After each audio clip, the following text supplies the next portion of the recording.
Every messenger and prophet, they had their own set of miracles that was appropriate to their time. Musa alayhi salatu wasalam had the stick, he had his hand, and that was appropriate for the time of magic. Isa alayhi salatu wasalam, it was his miracles, healing the blind, bringing the dead back to life, bi'idhnillah. That was all appropriate for his time, because his time was known for medicine, and the Prophet sallallahu alaihi wasallam, his time we know was famous for poetry, so the Quran came. But that was just one of the miracles of the many miracles of the Prophet sallallahu alaihi wasallam. One time the mushrikeen of Quraysh, they came to the Prophet sallallahu alaihi wasallam and they said, just like every other nation had their miracles with their messengers, why don't you give us an ayah, why don't you give us a sign? And he says, okay, no problem. So one time it was a full moon, and he comes out with the Quraysh and he says, you see this moon? And they said yes.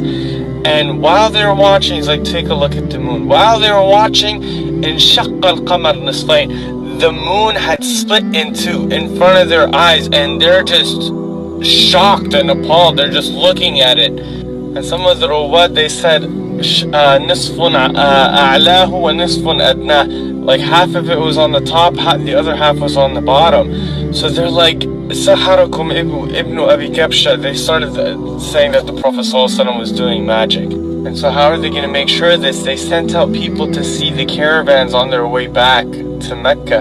And they said, yes, we saw the moon splitting, because obviously they didn't have lights or anything like that. The moon was their guide. So Allah subhanahu wa ta'ala revealed, اقتربت الساعة وانشق القمر.